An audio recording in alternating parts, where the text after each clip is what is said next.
नमस्कार, क्या हाल चाल है? सब ठीक है? बहुत बढ़िया। अपनों और अपने को ख्याल रखो और जब टाइम मिले तो वीडियो जरूर देखो। देसी देख बिगर ब्रेक बगैर लाग लपेट मलिक साहब के साथ देसी बेबाक में बात मुजफ्फरनगर की होगी और जो नाराज़गी मलिक साहब की वो हमने दूर कर दी है। या तो पहली वीडियो में हमने कह दी कि अब आप जो हमें बार बार कह दे कि गोदी मीडिया हैगे हो, आप भी गोदी मीडिया हैगे हो। मैंने कहा आपकी आज छूट है, बिल्कुल जो चाहे वो बोलो, हम ज़्यादा सवाल नहीं करेंगे आज। पर फिर इन्होंने परमिशन दे दी कि ना सवाल करो। सवाल क्यों नहीं करोगे?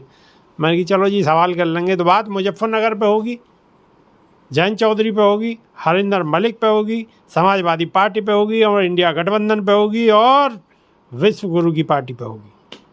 बिल्कुल देसी देख बिगर ब्रेक और बगैर लाग लपेट। स्वागत है मलिक साहब। बहुत बहुत धन्यवाद चौधरी साहब। मलिक साहब, मेरठ की रैली के बाद में तो इंडिया गठबंधन, कांग्रेस, सपा सब खिली खिली सी नज़र आ रही हैं। आखिर क्या राज है? नहीं भाई, आप ही बता दो कि वे खिली खिली क्यों नज़र आ रही, क्यों खिली खिली नज़र आ रही। और मैं आपको एक बात बताऊं, जिस दिन मेरठ की रैली थी उसी दिन दिल्ली में भी एक रैली थी और शायद आपने दिल्ली की रैली को भी देखा होगा। लेकिन यहाँ हम बात मुजफ्फरनगर की कर रहे हैं। दिल्ली की रैली का रैला सा दिख रहा है तो हम भी गए। नहीं, तो आप गए तो आपने सब कुछ देखा होगा, लेकिन हम यहाँ बात मुजफ्फरनगर की कर रहे हैं। भाई मुजफ्फरनगर में तो केवल और केवल वहाँ तो हरिंदर मलिक ही चारों तरफ सुनाई दे रहा। और मैं बताऊं, आप ये तो मेरे से लिखवा लो कि हरिंदर मलिक की तो जीत निश्चित है। और अच्छा, वो ये एग्जैक्टली, और वो जीत कितने अंकों में ये भी आज लिखवा लो। वो 1 2 3 अंकों में नहीं, वो 5 अंकों में जीत जाली। आप तो ऐसी बात कर रहे हो जैसे बीजेपी बात कर देगी अब की बार 400 पार 400 पार। आप तो ऐसी बात। भाई एक बात बताओ, ना तो मुझे कुछ बीजेपी से मतलब, ना मुझे कुछ दूसरी पार्टी से मतलब। मैं तो देशभक्त आदमी जो दिल में और जो ग्राउंड लेवल पे देख रहा, चूंकि मैं हवा हवाई तो बात नहीं कर रहा। मुजफ्फरनगर का रहने वाला, मुजफ्फरनगर में मैं घूम रहा, सोशल मीडिया के माध्यम से मैं लोगों तक अपनी आवाज पहुंचा रहा। भाई सूपड़ा सांप है मुजफ्फरनगर के अंदर। और मुजफ्फरनगर की जो लोकसभा सीट है वो पूरे हिंदुस्तान की सबसे हॉट सीट है। और मैं आपको बताऊं चौधरी साहब, आज मुजफ्फरनगर के ऊपर पूरे हिंदुस्तान के 143 लोगों की नजर टिकी हुई है। और ये वही सीट है कि जिसने भारतीय जनता पार्टी को विश्व की नंबर 1 पार्टी बनाया। याद करो 2013 का दंगा, और 2013 के बाद जो दंगा हुआ वो दंगा भी आपको याद होगा। वो दंगा चौधरी साहब 21 दिन तक वो दंगा चला। उस दंगे के अंदर 57 लोग मारे गए, उस दंगे के अंदर 93 लोग लापता हुए, दंगे में लगभग 1000 लोगों की गिरफ्तारी हुई, उस दंगे में 511 मुकदमे दर्ज किए गए। अगर नाम दर्ज जो आरोपी है उनकी मैं संख्या की बात करूं तो 6870 लोगों के नाम दर्ज जो है उसमें रिपोर्ट हुई, और उसमें से 10 मृतक आरोपी भी बने। इतना बड़ा दंगा जो हिंदुस्तान के इतिहास में, इतना जबरदस्त हिंदू मुस्लिम दंगा कभी यूपी में हुआ होगा। उस दंगे के बाद क्या हुआ? उस दंगे के बाद भाई नेताओं का तो भला होगा, भारतीय जनता पार्टी का भला होगा। हमारे क्षेत्र से बड़े बड़े नेता निकल गए, उनमें से ही डॉक्टर संजीव बालियान भी बड़े नेता बने और 2 बार वे जो है लोकसभा का चुनाव जीते। लेकिन समाज को तो बातें बहुत नुकसान हुआ। नहीं, मैं वही तो बात कह रहा डॉक्टर साहब, और यही बात लोगों की समझने की है कि भाई दंगे हुए और वे दंगे करवाए गए, उसमें फायदा किसका हुआ? उसमें आम जनता का तो कोई फायदा नहीं हुआ, उसमें आपका फायदा नहीं हुआ, उसमें हमारा फायदा नहीं हुआ। इनफैक्ट अगर मैं बात करूं, भारतीय जनता पार्टी ने यह वादा किया था कि अगर उनकी सरकार बनेगी तो दंगे में जितने भी मुकदमे हैं वे सारे के सारे मुकदमे वापस लिए जाएंगे। लेकिन आप घूमो, आप तो ग्राउंड लेवल की रिपोर्टिंग करते हैं, आप मुजफ्फरनगर में जाओ, देखो कितने मुकदमे जो है दर्ज हुए। इनफैक्ट 11 साल उन दंगों को हो गए, उनमें जो युवा थे जिनके नाम दर्ज रिपोर्ट हुई, जिन पे जो है आरोप लग रहे, उन युवाओं का तो कैरियर ही खत्म होगा। भाई वे युवा तो अब जो है कोर्ट में जाते जाते वे तो बुढ़े हो लिए, उनकी शादी नहीं हुई, उन्हें जॉब नहीं मिली और ये नेता बन गए। अब 2019 में 2014 का चुनाव संजीव बालियान ने जीता, और कितनी वोटों से जीता यहाँ पे देखने वाली बात ये भी है, 5 लाख से ज्यादा वोट 2014 में। चूंकि 2014 के चुनाव में केवल एक ही मुद्दा था, हिंदू मुस्लिम। फिर वो मुद्दा 2019 तक आते आते फीका पड़ा। चौधरी साहब, स्वर्गीय अजीत जी संजीव बालियान जी के खिलाफ लड़े। जो जीत 5 लाख से ज्यादा वोटों की थी, वो जीत मात्र 6,000 कुछ वोटों की रहेगी। और वो भी ये कहा जा रहा कि भाई चौधरी साहब को हारे नहीं, चौधरी साहब को हराया गया।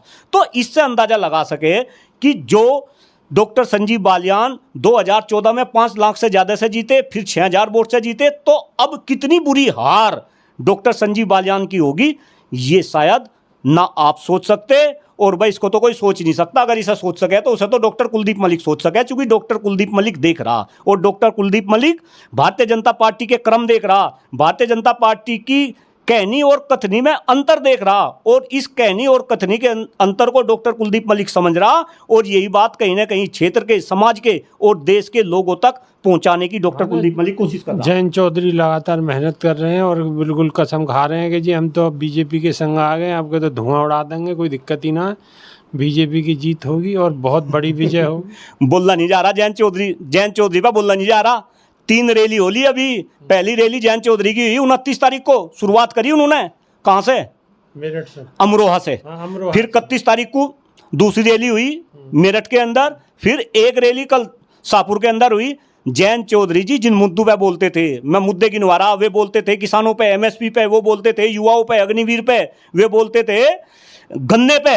जयंत चौधरी जी के मुंह से अगर एक भी मुद्दा निकला हो, आप बताओ। अब क्या बोल कर रहे हैं? अब कुछ तो बोल रहे होंगे। वे बस गुणगान कर रहे हैं, इनको चौधरी साहब को भारत रत्न दे दिया, और वो भारत रत्न वो चौधरी साहब को नहीं मिला, वो तो जो है जनता को मिला। अरे मैं तो कह रहा चौधरी साहब को भारत रत्न दे दिया, बहुत बड़ी बात कर दी, चलो कोई बात नहीं, हम उसका सम्मान कर रहे। वो तो वैसे भी भारत रत्न है। अरे वो तो भाई भारत रत्न का, वो तो जो है हिंदुस्तान के 143 करोड़ लोगों के दिल में बस रहे, इससे बड़ा कुछ भारत रत्न हो सकेगा? अरे आप पब्लिक का बेवकूफ बना रहे, आप डील कर रहे कि भाई आप चौधरी साहब को भारत रत्न दे दो और मैं आपकी गोदी में आके बैठ जाऊंगा। ये पब्लिक ऐसा मानने वाली है क्या? चौधरी साहब मुजफ्फरनगर के जो लोग हैं, अरे मुजफ्फरनगर की जनता जो है जाट लैंड के नाम से जानी जाती है, वो क्रांति मुजफ्फरनगर की जनता ने दी, और ये तो स्वाभिमानी लोग हैं, ये तो अपना सिर कटवा दे। चौधरी साहब बताऊं, ये तो ऐसे लोग हैं, ऐसी कम्युनिटी के लोग हैं, ये तो मुगलों से नहीं डरे, इसके बाद ये अंग्रेजों से नहीं डरे, फिर ये जो सरकार हिंदुस्तान के अंदर बन गई, ये उस सरकार से नहीं डरे, तो ये अब डर जाएंगे। और अब यही भारतीय जनता पार्टी के लोग। अब मैं बात करूं किसान कौम की जी, मैं किसान कौम की बात करूं तो 12-13 महीना तक लगातार दिल्ली के बॉर्डर पे बैठे रहे, और लास्ट में प्रधानमंत्री जी को भी जो है माफी मांगनी पड़ी। बिल्कुल। और ये अंधभक्त ये कह रहे थे कि प्रधानमंत्री मोदी जी ने जो डिसीजन ले लिया, वो उस डिसीजन से ये पीछे नहीं हट सकते, लेकिन मोदी जी डिसीजन से पीछे नहीं हटे, वो नेशनल टीवी के ऊपर आए और उन्होंने माफी मांगी। तो ये तो कहीं ना कहीं इस टाइप के लोग हैं, तो ये तो कहीं ना कहीं जयंत चौधरी जी को आगे आने वाले टाइम में। जयंत चौधरी अगर गांव गांव में घूम रहे हैं, वहाँ वोट मांगते घूम रहे हैं कि भाई बीजेपी को जिताओ, बहुत अच्छी बात है, और जो है चौधरी साहब को भारत रत्न दे दियो, तो या को कुछ फर्क पड़ता हुआ नजर आप चौधरी साहब मुझे एक बात बता दो, क्या जनता का अपना कोई विवेक नहीं है? क्या जनता की अपनी सोच नहीं है? क्या जनता ये नहीं सोच रही कि ये वही जयंत चौधरी जी है जिनके पिताजी को स्वर्गीय आदरणीय अजीत सिंह जी को हराया गया था, जो है मुजफ्फरनगर की सीट से? तो समझौता जयंत चौधरी ने तो कर लिया, लोगों ने समझौता थोड़ा ही कर लिया, युवाओं ने समझौता थोड़ा ही कर लिया। जयंत चौधरी जी की प्रॉब्लम का सोल्यूशन ही तो भारतीय जनता पार्टी ने दे दिया। भाई उन्हें प्रॉब्लम थी कि भाई उन्हें मंत्री बनना था, केंद्र में वे मंत्री बना देंगे, लेकिन जो प्रॉब्लम क्षेत्र के लोगों की है, युवाओं की प्रॉब्लम है, जनता के दिल में मंत्री नहीं बन पाएंगे, वो आपको कहने को मतलब ये नहीं, वो तो ऐसा लगे ना, तो जनता के दिल में बनने के, आने वाले टाइम में भी वे मंत्री नहीं बनने के। मैं तो सारी बात है मीडिया पे ये खोलनी नहीं जाती। 2 सीट मिल ली, और 2 सीट पे भी क्या हाल होगा भाई, भगवान ना करे कुछ ऐसा हो जा, भगवान ना करे कुछ ऐसा हो जा। मैं तो परमात्मा से प्रार्थना कर रहा कि कम से कम जयंत चौधरी की 2 सीट मिल ली, कम से कम 2 सीट पे जयंत चौधरी जी की विजय हो। लेकिन अगर कुछ गड़बड़ होगी, मुझे बताओ क्या होगा? आप ही बता दो चौधरी साहब, आप तो समझदार है, क्षेत्र के लोग तो समझदार है। अगर इन 2 सीट पे गड़बड़ होगी, गड़बड़ है कि तो वहाँ कौन तो नारगढ़ हुआ, वहाँ छोड़ देंगे, फिर आ जाएंगे, फिर आगे किसान तो माफी मांग लेंगे। अच्छा मतलब फिर चवन्नी है, चवन्नी फिर पलट जाएगी। ये तो आप कह रहे हो। नहीं, ये तो मैं क्या कह रहा है, ये तो भाई जयंत चौधरी जी से पूछो, जयंत चौधरी जी से पूछो, उनके समर्थकों से। फिर मानो ना अगर कुछ गड़बड़ हैगी तो कौन सी आफत आ जाएगी, आके अपने समाज में आएंगे और कहेंगे कि मुझे भूल हैगी, मैं आपको बेटा हूँ, माफ करता हूँ। अब चौधरी साहब आने वाले समय में क्या होगा, देखो ये तो ना आप सोच सकते ना हम सोच सकते कि भाई क्या होने वाला है। चलो जयंत चौधरी की बात को छोड़ो, बस जयंत चौधरी की बात को खत्म करो, क्योंकि आप हमें माले में वही जवाब दोगे अच्छा, जयंत चौधरी की मजबूरी है, जब 10 साल से एक तरफ को खेल रहे अब दूसरी तरफ को खेलनी पड़ रही तो दिक्कत तो आएंगी जी। यहाँ में कोई घुमाने फिराने वाली बात ना, दर्शक भी समझ रहे हैं और आप भी समझ रहे हो और हम भी समझ रहे हैं। अब मतलब जो बात कह रहे, किसानन की बात कह रहे, गन्ना की बात करे, नौजवानन की बात करे, तो वहाँ तो गेर फंसे हुई अब जी हैं। लेकिन अब अपना घुमा फिरा के जैसे भी लिकाड़ने की कोशिश करेंगे, चलो कोई बात ना। अब तो दिल को तसल्ली पड़ रही होगी, आपके दिल को, आपके मन की सी बात कर रहा हूँ मैं। नहीं अच्छा अब एक बार बताओ जी, चलो ये तो मजाक की बात है, दिल पर मत लिया करो मलिक साहब। अच्छा एक बार बताओ, अब जो है हरिंदर मलिक दमदारी से लड़ रहे हैं, सूत्र भी बता रहे हैं कि अच्छी पकड़ बना रहे हैं, तो क्या स्थिति है मलिक साहब की, क्या स्थिति है? देखिए चौधरी साहब, मैं तो आपको आंकड़े दे सकूं। भारतीय जनता पार्टी की केवल और केवल जब से ये सत्ता में आई एक ही नीति है, फूट डालो शासन करो। इन्होंने पहले लोगों को धर्म के आधार पर लड़वा, फिर ये जातियों के अंदर घुस गए। इन्होंने जाटू को गुजरू सा लड़वाया, गुजरू को ठाकुरू सा लड़वाया, और भाई अगड़ू को पिछड़ू सा लड़वाया। ये तो इनकी चाल को आप भी समझ रहे होंगे, फूट डालो शासन करो। अब कहीं ना कहीं मुजफ्फरनगर सहित पूरे पश्चिम उत्तर प्रदेश नहीं, पूरे देश में भारतीय जनता पार्टी अपने बनाए हुए जाल में खुद फंस गई। अगर आप मुजफ्फरनगर सीट की बात कर रहे हैं, आप देखो मुजफ्फरनगर में पहले हिंदू मुस्लिम होगी, अब अगर मैं इनमें जातियों में घुसूं, आज मुजफ्फरनगर के अंदर हर जाति की बात कर रहा। आप ठाकुर को देख लो, ठाकुर किस तरीके से जो है विरोध में आ रहे, अपनी अलग पंचायत कर रहे, और ठाकुर डिक्लेयर कर रहे कि मुजफ्फरनगर के साथ साथ पूरी यूपी के अंदर जो भारतीय जनता पार्टी को हराने वाला कैंडिडेट होगा हम उसको वोट देंगे। इसके बाद आप त्यागी समाज की बात करो, भाई त्यागी समाज की भी तो 1 लाख वोट है। वे ये कह रहे हैं, उन्होंने अपना पहले ही असर दिखा दिया। आप देखो खतौली में अगर आरएलडी के कैंडिडेट वहां पे जीतते थे तो उसमें त्यागी समाज का और दलित समाज का बहुत बड़ा रोल था। तो अब त्यागी समाज भी इनके जो है विरोध में आ गया। अब आप कर लो जो है इसके एसटी एससी जो है पिछड़ा समाज, वहां पे जो है बसपा से जो है एक प्रजापति भाई खड़े हो गए। अब वे भी कहीं ना कहीं इनके विरोध में आ गए। अब मैं जानू बताओ भारतीय जनता पार्टी के पास बचा ही क्या? भारतीय जनता पार्टी वालों ने तो मुजफ्फरनगर में अपना असानाश कर लिया कि ना तो इनके पास हिंदू रहे। अब आप जाट की भी बात करोगे, अब आप जाट की भी तो बात करोगे। पहले तो मैं बताऊंगा आपको कि जाट मुजफ्फरनगर में है कितने। आपको मैं बताऊं, अगर परसेंटेज वाइज मैं आपको आंकड़ा दूं तो आप ये देखो कि मुजफ्फरनगर सीट पर जाट का कितना परसेंटेज है।